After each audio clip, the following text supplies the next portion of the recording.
paz de Cristo a todos que estão conosco aí na nossa live de hoje, nosso culto, transmitido aqui pelo nosso canal também. Saúdo a todos com a paz de Cristo que estão aqui também presentes na tardinha chuvosa e fria, né? Mas importante que nós estamos juntos mais uma vez para meditar nas palavras do Mestre, para orar. E ele disse que onde estiverem 2 ou 3 reunidos no nome dele, ele ali estaria. Então a gente tem certeza que ele está aqui com a gente. E não foi falado isso por qualquer pessoa, foi falado por aquele que é o alfa e o ômega, o princípio e fim, aquele que tem que é a verdade, né? E tem toda a sabedoria para nos transmitir. Vamos começar orando, né? Vamos começar apresentando essa reunião aqui ao Senhor. Pai, muito obrigada por essa oportunidade que o Senhor está nos dando mais uma vez, de estarmos reunidos na Tua presença, reunidos como igreja, Senhor, que somos. Senhor, queremos Te agradecer, porque cremos que, Senhor, como o Senhor empenhou a Tua palavra, dizendo que onde estivessem 2 ou 3 reunidos em Teu nome, Tu ali estarias, e nós cremos num Jesus que é verdadeiro e quando fala, não tem falha. Pai, sabemos que Tu estás presente, Senhor. Embora não mereçamos a Tua presença, mas não é por nosso merecimento, mas é pelo Teu amor, porque Tu tiveste a vontade de chegar perto de nós. Tu quiseste, Senhor, nos resgatar. E nós, Senhor, ouvimos como ovelhas que queremos ser, Senhor. Ouvimos a Tua voz nessa tarde e queremos nos aproximar de Ti cada vez mais. Fica conosco, amado Mestre, nos ensina. Senhor, que seja uma tarde de bênção, que saiamos, Senhor, desse lugar renovados, Senhor, transformados mais um pouco, Pai, para estar cada vez mais perto da Tua vontade de Ti, Senhor. Em nome de Jesus, ó Deus amado, em nome do Teu Filho nós Te pedimos e já Te agradecemos, assim seja, amém, amém e amém. E hoje a gente vai, estamos terminando, né? Terminamos, na verdade, no último domingo, podem sentar, no último domingo a gente terminou a primeira epístola de Pedro, né? Simão Pedro, aquele discípulo que era uma pessoa assim, muito cheia de características que a gente pode observar aqui, um homem que é muito cheio de falhas, como todos nós, não é? Um homem que a gente pode traçar um perfil dele assim como improvável, o improvável que Jesus transformou no fundamento ali também, né, da sua igreja junto com ele, que foi um homem que com os outros apóstolos trabalhou nos primórdios da igreja de Cristo, estabeleceu muita coisa, e muita coisa a gente aprendeu com ele aqui na sua primeira epístola. Quem lembra como é que foi escrita a primeira epístola de Pedro? Só pra gente dar uma recapitulação e poder dar uma continuada aqui com a segunda epístola, vocês lembram? Foi escrito por quem? Somente por Pedro? Quem é que foi o amanuense dessa epístola? Vamos ver se vocês lembram. Acho que foi. Começa com S. Silvano, um daqueles 70 discípulos que foram enviados, né? Que muitos não falam daqueles 70 discípulos, né? Anonimato, às vezes, né? Não quer dizer que você não é usado por Deus. Tem muita gente que quer ser famosa, né? Olha, aquele irmão. Mas existem aqueles heróis anônimos, né? Discípulos anônimos e que saíram também, e que fizeram milagres, e que expulsaram demônios, né? E que foram convocados por Jesus. Eram 70, não era nem, era mais, era uma quantidade maior. Porém, eles nunca, o nome deles quase não aparece, né? Mas foram valiosos também, tiveram seu momento de atuação. Por quê? E o nome deles não aparece, mas quem é que fez todas as coisas? Cristo. Eles foram um instrumento. Então, não se importe se você é anônimo, você faz parte daqueles, né, como se fosse aqueles 70, porque o importante é que a obra de Deus seja feita, é que Jesus esteja operando através de um instrumento, né? Ainda que nós sejamos os 70, né, assim, figuradamente falando, estejamos nesse grupo de anonimato, mas quem é que tem que aparecer? Igual essa semana me falaram, você quer ser famosa? Não, professora, não, um aluno meu. A senhora quer fazer? A senhora, não quero não. Sabe por quê? Eu não quero ser não. Sabe por quê? Porque se eu for famosa ou não, quem é que tem que receber a glória? Quem é que faz? Eu vou transformar a vida de alguém? Não. Eu sozinho não transformo a vida de ninguém. Agora, quem é que tem que realmente aparecer para que as vidas sejam transformadas? O que João falou para Jesus? Que eu diminua e que ele cresça. Embora é inevitável, às vezes você seja conhecido, porque se você está lidando com muita gente, Mas a intenção não tem que ser essa. Nós temos que promover a Cristo e não a nós mesmos, né? A verdade é essa. Bom, continuando aqui, né, na epístola, Silvano foi o amanuense da primeira epístola. Será que ele foi o amanuense dessa segunda epístola também? Não, já pesquisei. Vamos ver se vocês sabem. Daqui a pouco a gente vai descobrir. A gente vai ler aqui e vai descobrir quem escreveu a segunda epístola, tá? A epístola primeira, ela foi escrita por volta de 64, por aí, quando Nero era imperador, e foi endereçada aos cristãos, principalmente os gentios que estavam se convertendo, judeus também, é claro, né? As 12 tribos, mas qual foi a intenção, né, de Pedro? Fortificar aquela igreja que estava nascendo no meio de uma perseguição. Eles estavam sendo muito massacrados, principalmente porque era um imperador muito cruel, que estava, né, até dizia que os cristãos eram canibais por causa da Santa Ceia. Se você pegar Flávio Josefo, né, e foi lá a fundo, você vai ver relatos de Flávio Josefo, né, aquele historiador que da época aí dos discípulos, que ele relata muita coisa que aconteceu naquelas épocas e até anteriores também, né? Então, se você pegar pesquisas, você vai ver em livros, né, de base histórica, falando sobre a Bíblia, que os cristãos eram até mesmo acusados de canibalismo. E eram tidos como ameaças para o império e para o povo. O império, por quê? Rebeldes. Olha só, eles pregavam a paz, né? Jesus pregou a paz. Mas alguma coisa tinha que ser dita contra, né? A Bíblia fala que seriam perseguidos. Jesus avisou que seriam caluniados, né? Assim como ele foi. Então, as mesmas coisas que Jesus passou, porque ele foi caluniado, tido como também um rebelde, pelo governo romano e pelos judeus, seu próprio povo, os cristãos também estavam passando a perseguição. E Nero era o imperador daquela época que Pedro escreveu a primeira epístola. Bom, em relação à segunda epístola, né, só dando um adendo aqui, eles eram acusados de canibais, eu não falei o porquê, porque Jesus falou, aquele que não comer do meu corpo e não beber do meu sangue não tem parte comigo. Então eles eram acusados de comer corpo de gente e sangue, porque eles falavam que comiam o corpo de Cristo e bebiam do sangue de Cristo, figuradamente, né, em memória do Messias. Voltando aqui, então, a segunda epístola de Pedro, existe assim uma discussão. Uns dizem que foi escrita na mesma época, por volta de 64, ainda, né, naquele tempo, e outros dizem que foi escrita mais tarde por outra pessoa, que fala em nome de Pedro, mas muito mais tarde. A gente vai ver por aqui, né, que a gente, analisando aqui, o mais óbvio, né, porque ele fala aqui com a propriedade de sendo o apóstolo Pedro, né, o mais óbvio nessa discussão é que tenha sido escrita pelo próprio Pedro, porque ele fala que foi ele que escreveu, né, e se levanta essa discussão, né, por algumas coisas que mais tarde a gente vai observando aqui, porque a gente vai lendo passo a passo, mas se a gente pegar o conteúdo da mensagem, tem um sentido, continua, as admoestações da primeira carta se completam na segunda, porque na primeira, Pedro, ele vê que o povo está passando perseguição e ele começa a alentar o povo de Deus que está sendo perseguido e que se dispersou pela perseguição. Se dispersou, eles fugiram. Então ele começa a alentá-los, né, e para que eles se unam, para que eles estejam edificados e não desfaleçam diante daquela perseguição. Então, esse foi o conteúdo da primeira. E quando você pega a segunda, você vê que é uma complementação, porque ele começa a aprofundar esse povo. Ele endereça as mesmas igrejas. A mesma igreja, né? Vamos falar assim que a igreja é uma só, mas o mesmo povo. A gente vai começar a ler aqui e a gente vai comparar com a primeira. Então, o mais óbvio é que a carta foi escrita logo depois. Ela continua ali. Não tem aquele espaço, não tem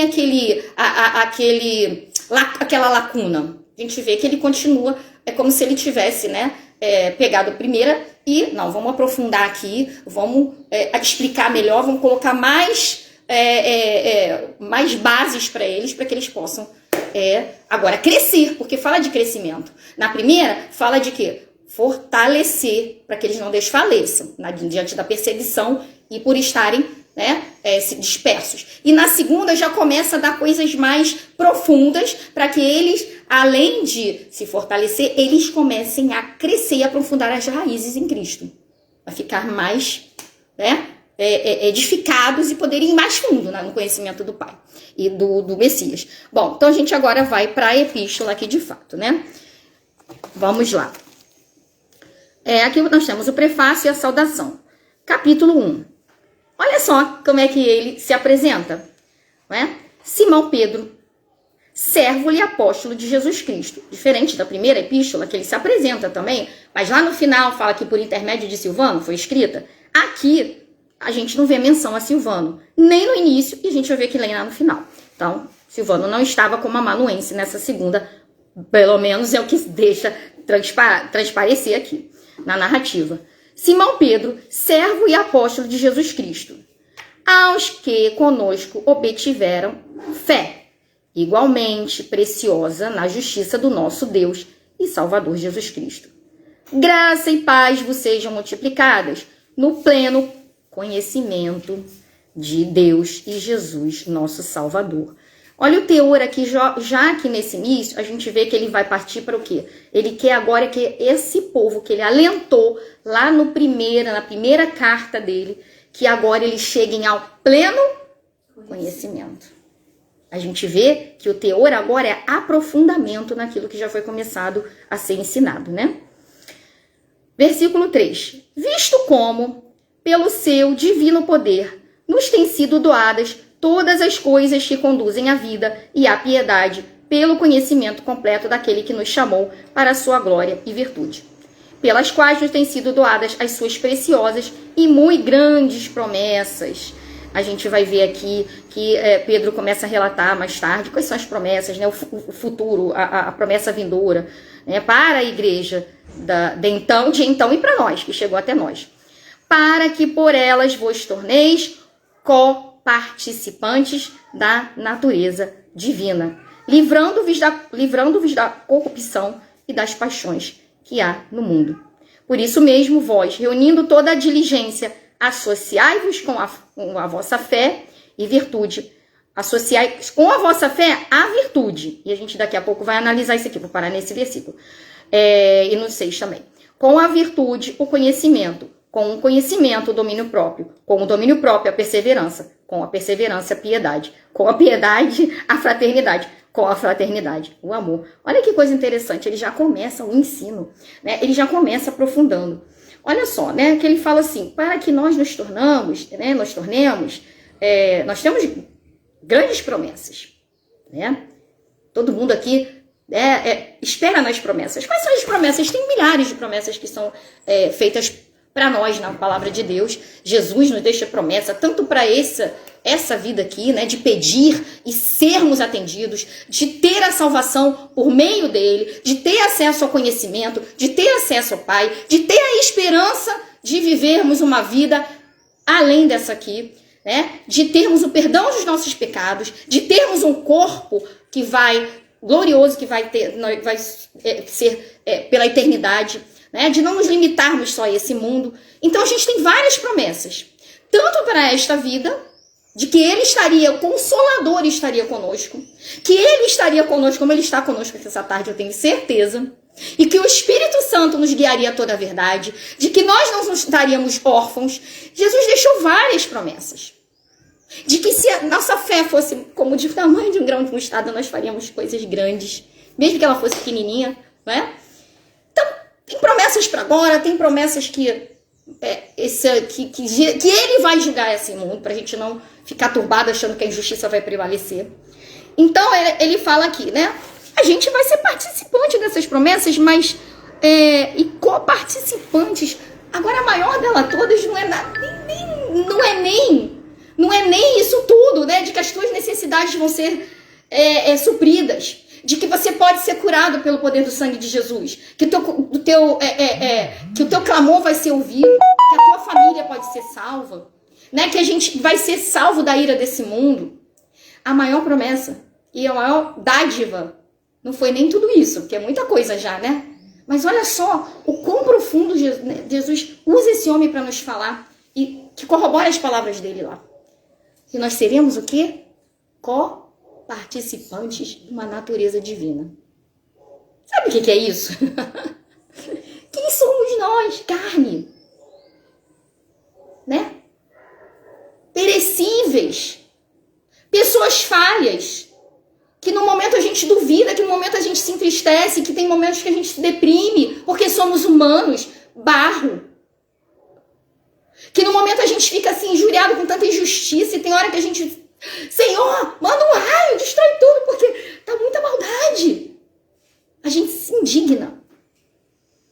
E no momento a gente até duvida, como, né, andando sobre o mar ali, sobre o mar das dificuldades, parece que a gente está afundando e a gente começa a gritar, Senhor, o Senhor está mesmo comigo, manda um sinal.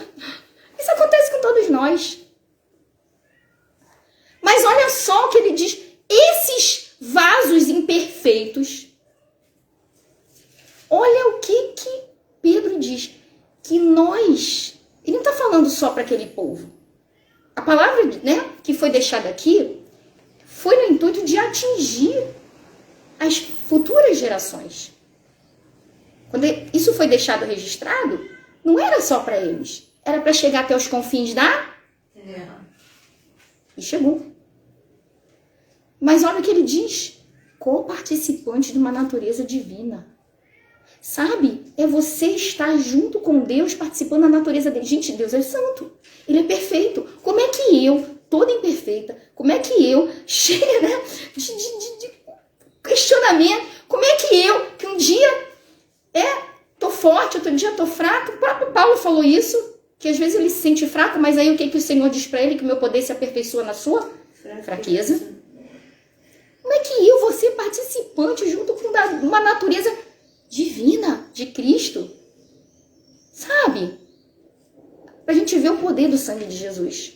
Pra gente ver o poder do amor de Deus. Pra gente ver a misericórdia de Deus. Ele quer que você esteja junto com Ele na natureza dele. É por isso que a gente está aqui, sendo trabalhado, sendo mudado, sendo aperfeiçoado, passando por lições, passando experiências, para que quando nós, né, o encontremos, nós estejamos com Ele nessa natureza divina. Que já começa aqui o trabalho, né? Só que aqui a gente não é carne. Vai chegar um momento que a gente vai estar lá, junto, reinando com Ele, na natureza divina. Isso é muito profundo, gente. Às vezes a gente nem consegue entender. A nossa mente humana, muitas vezes, se desorienta. Quando a gente começa a não, mas como é que pode isso? Isso vai além do que a gente esperava, até mesmo do Messias. Porque as pessoas esperavam um Salvador, né? Primeiro para uma libertação humana, depois viram que era uma libertação que vai para a vida eterna, e agora a gente vê que o negócio vai muito mais além. E é por isso que Paulo, a gente voltando lá no apóstolo Paulo, ele falou que tem coisas que ele viu, que Deus revelou, que ele não podia nem revelar, porque eram tão inefáveis, que não era para agora, não tinha como a gente entender. Não é? Mas um dia será revelado, um dia a gente vai conhecer, né? Bom, voltando lá, né, nesse que torneis co-participantes da natureza divina, livrando-vos, isso já começa aqui. E como é que a gente pode ser co-participante da natureza divina? Livrando-os da corrupção das paixões do mundo, que há no mundo. Gente, é complicado. Eu vejo hoje uma igreja, né, ou seja, pessoas que se dizem igreja, e assim, não dá para diferenciar. Não dá para diferenciar daquele que não é igreja ainda, daquele que ainda não foi atingido por Cristo.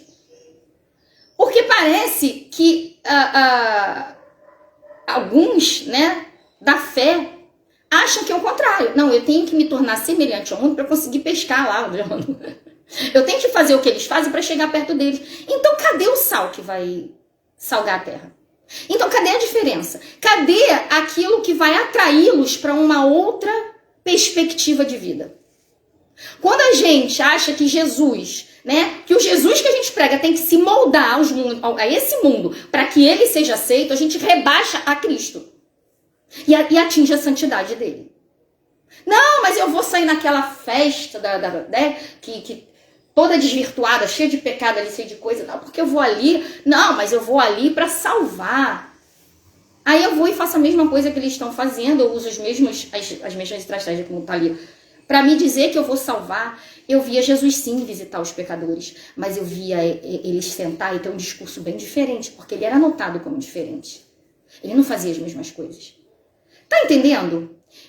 Então, quando eu vejo um mundo que acha que eu tenho que me adequar, então eu vou cantar um funkzinho para chamar a atenção do povo que tá lá fora, porque ele gosta de funk, venha para Cristo. Ele tá vindo para Cristo ou ele tá vindo pra música que ele gosta, para ele poder, né, curtir o que ele gosta de uma forma diferente? Porque Cristo, ele traz mudança. Cristo traz o quê? Metanoia. Isso só pode acontecer se a pessoa quiser uma mudança. E se a pessoa vai atrás do que ela já tem para ela continuar tendo o que ela tem, então ela não está desejando uma mudança. E como é que eu vou usar, não é? Aquilo que os atrai na corrupção para dizer que eles vão chegar até a santidade? A coisa tá meio estranha aí. Tá meio fora de ordem. Então, eu tenho que apresentar algo diferente.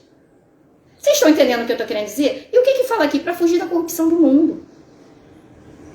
É claro que a gente não vai se tornar, né, pessoas radicais. Não, eu não vou me sentar ali, ele é pecador. Porque Jesus não era assim. Mas ele chegava com uma proposta de mudança e não de continuação. Sempre que ele chegou com uma proposta de mudança. Ele sentou com um coletor de impostos e falou assim, não, eu vou coletar impostos junto com você para que... Não. Me segue, deixa isso aí. Siga-me. E Mateus largou tudo. E sabe como foi difícil para Mateus, que era um cara que estava cheio de dinheiro por causa daquilo ali? Ele já devia estar, ó.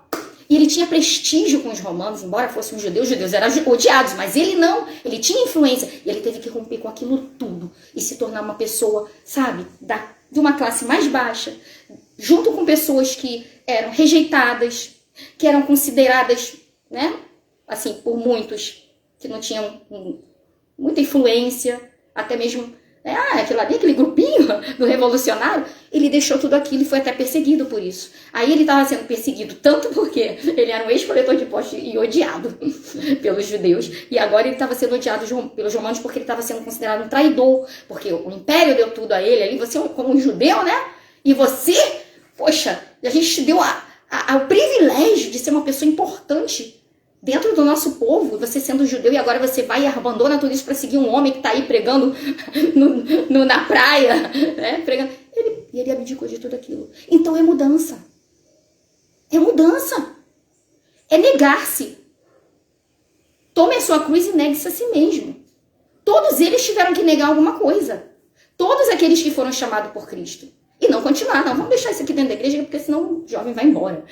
Bota um funkzinho aí. Mas não tem nada a ver. Porque tá falando de Cristo. Meus queridos, vamos entender, né?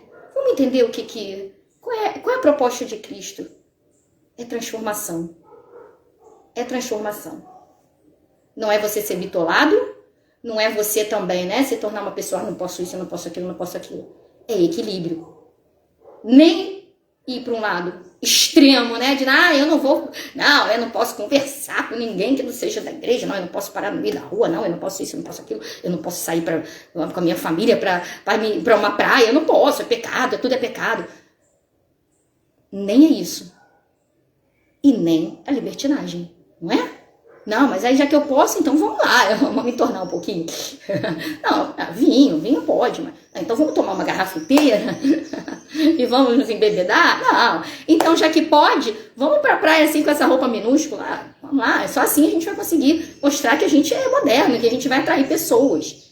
E por que atrair pessoas que vão continuar na corrupção do mundo? O que Jesus vai fazer na vida deles se eles não estão dispostos a seguir os seus caminhos, conforme ele apresentou? Bom, isso tem muita coisa para a gente falar, mas vamos continuar aqui, né? Livrando-os das paixões que há no mundo. Por isso, versículo 5, e eu já vou hoje né? Depois a gente vai continuar na próxima semana. Por isso mesmo, vós, reunidos, toda a vossa diligência, associai com a fé a virtude. Com a virtude, o conhecimento. O que quer dizer isso? Uma coisa, eu só tenho que ter fé e tá tudo bem, já tô salvo. Qual é o requisito básico para a salvação? Que sem ela não se pode agradar a Deus? A fé. Esse é o primeiro. Mas parou por aí.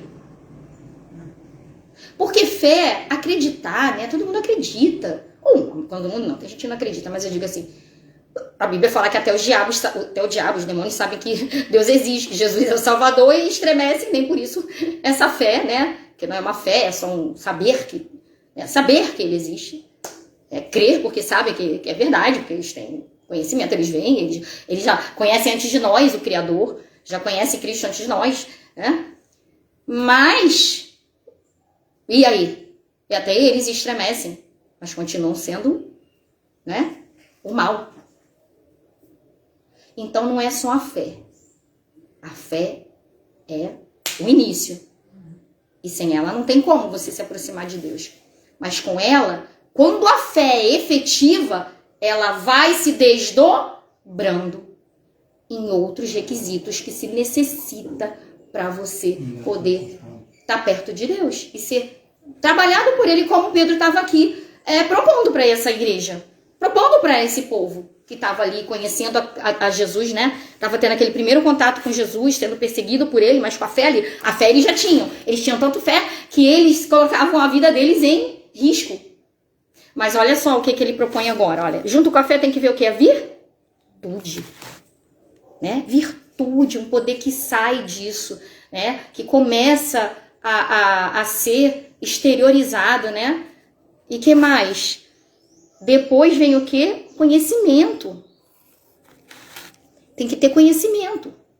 Eu não posso simplesmente ter fé em Deus e me rejeitar e continuar conhecendo Ele. Porque tem gente, eu tenho fé, tudo bem. Você falou de Jesus, eu acredito, creio, tenho fé. Mas não quer conhecer mais a fundo. É como se eu quisesse ter uma amizade com uma pessoa, eu não quero estar com ela, não quero saber o que ela gosta. Como, por exemplo, Beth é minha amiga há muitos anos, certo? Me considero uma irmã. E por que ela sabe quem eu sou e hoje em dia ela sabe, né, os meus gostos, e a gente pode dizer que a gente tem uma comunhão, que a gente está na mesma sintonia.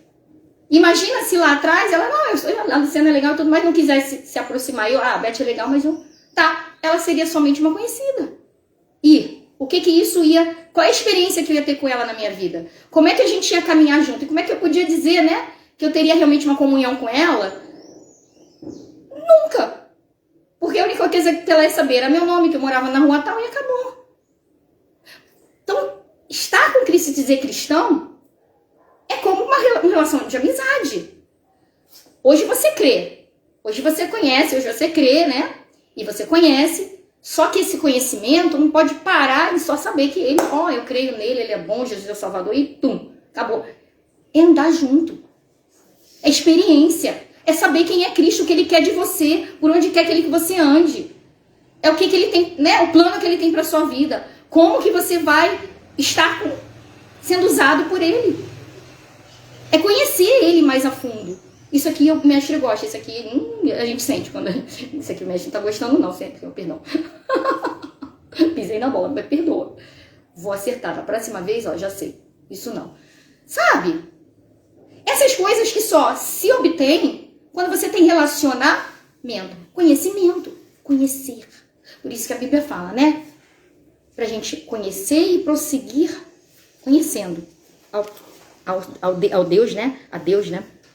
E eu vou aqui em frente até o versículo 7. Com conhecimento, aí parei no conhecimento. Já conheço. Tá ótimo. Não, Aí chega... Aí é que chega... Para que conhecimento de Cristo? Para que eu conheço Ele? Para eu continuar vivendo a minha vida do jeito que eu quero? Senhor, legal. Não, tudo isso eu te admiro, Senhor, eu te admiro. Mas eu vou continuar aqui do meu jeito, você vai continuar do seu jeito? Quando a gente quer andar com uma pessoa, muitas vezes a gente tem que se adequar à realidade dela. Certo? Eu já não posso pensar só em mim. Eu me casei com meu esposo. Imagina, se eu quisesse viver a vida que eu vivia antes, sempre fazendo só pensando as coisas em, a minha vontade é só isso, é isso. Não, muitas vezes a gente tem que sentar e ver, não, você não gosta disso, então vamos mudar assim, e a gente vai fazer assim, vamos juntos. Qual é o teu propósito? A gente vai adequar o nosso propósito, um objetivo. Eu vou, né, adequar os meus objetivos junto com o seu, para a gente poder andar na mesma sintonia. Porque andarão dois juntos se não estiverem de acordo? Não, vai um pro lado, outro pro outro. E aqui fala o quê? Né? O conhecimento vai trazer o quê? Domínio próprio. Esse domínio próprio vai muito... tem muita coisa para se falar sobre domínio próprio. A pessoa que pensa que é domínio próprio, é só controle. Eu tenho que me controlar, não posso ficar irada, eu não posso ficar com raiva. Não é só isso, não. O domínio próprio, eu dizer não para mim mesmo, muitas vezes quando eu quero alguma coisa que Deus não quer. Mas, Senhor, meu propósito era esse, eu queria aquilo. Eu tenho que me dominar para eu não ir na direção errada. Pra eu não insistir em fazer, sabe? Aquilo que eu não amo, assim, a vida é minha. Tá entendendo? O domínio próprio vai muito mais além do que um controle de momento. Do que controle, eu tenho que controlar, que eu tenho que falar. Muito mais além. Sabe? Vai além até, assim, dos meus planos próprios. Poxa, mas o meu plano era mudar para tal lugar, era estar lá longe. Não, a partir do momento que eu tô andando com Jesus e que Ele faz parte da minha existência, Senhor, é pra lá que eu tenho que ir. Puxa, Jesus, mas eu queria morar ali. Mas eu te quero lá. Ai, Senhor, mas assim que eu tenho que fazer? Mas não era essa a minha expectativa. Mas eu te quero assim. Mas ali, né, naquela terra, mas é aquilo ali. E eu sei por quê. E no momento certo você vai entender. E aí lá na frente você vai descobrir que era o melhor. Quantas vezes não foi? Vocês já não passaram por isso? Por coisas frustradas que vocês tinham planejado. Mas o meu plano foi frustrado. Não, o seu foi frustrado. Mas se você perguntou a Deus, se você foi na direção de Deus, se é o plano dele pra você, o teu foi, mas o dele não vai ser frustrado na sua vida, não. Se você não, né? Se você não desobedecer, se você não insistir, o dele não vai ser frustrado. Porque aí você vai ver que o teu não era o melhor. Quantos deixaram de se casar com certas pessoas, né? Ou, de repente, deixaram de andar com certas amizades, achando que iam se dar bem. Não, mas eu gostava tanto, né, de estar naquele grupo, mas eu não te queria ali. Mas eu gostava tanto, né, de estar... Mas não era isso. Ó, volta, meia volta, é pra cá. E aí, às vezes, você vai chorando. Mas você vai chorando, levando a preciosa semente, depois você volta com alegria. Mais tarde. Amém. Eu não queria estar trabalhando ali, mas Deus, não era isso que eu tinha empresa. Eu fiz outra plano pra minha vida, estudei pra isso, e agora eu tô aqui. Mas você orou?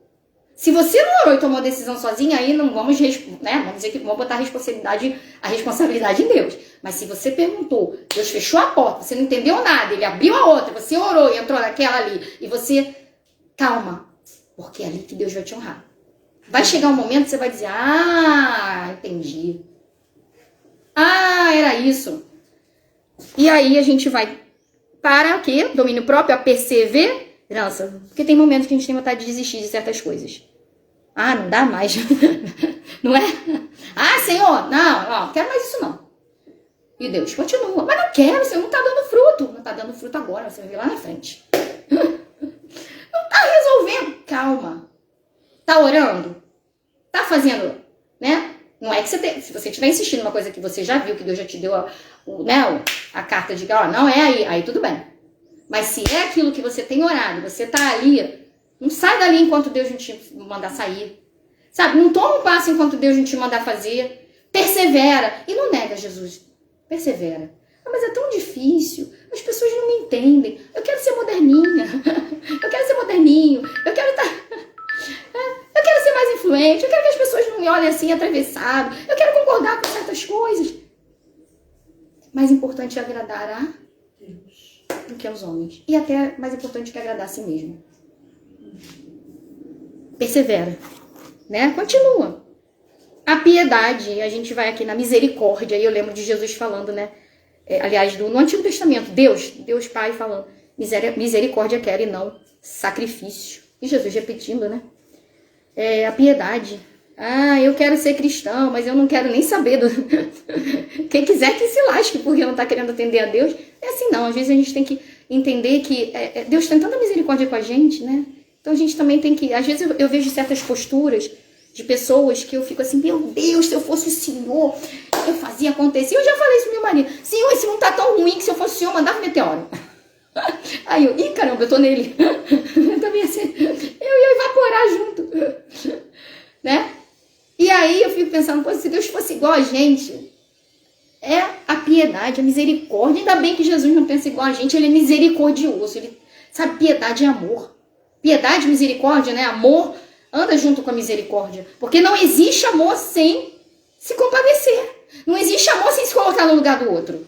Que amor é esse que não se importa com a outra pessoa, que não sente a dor dela, que não se coloca no lugar dela? Jesus mostrou o amor dele por quê? Porque ele falou, eu amo vocês aí, tá bom? Se virem. Não, ele veio, pisou na terra, sofreu, morreu injustamente, e assim que ele mostrou o amor dele. E assim ele nos deu a salvação. Então, e terminando, a fraternidade, né?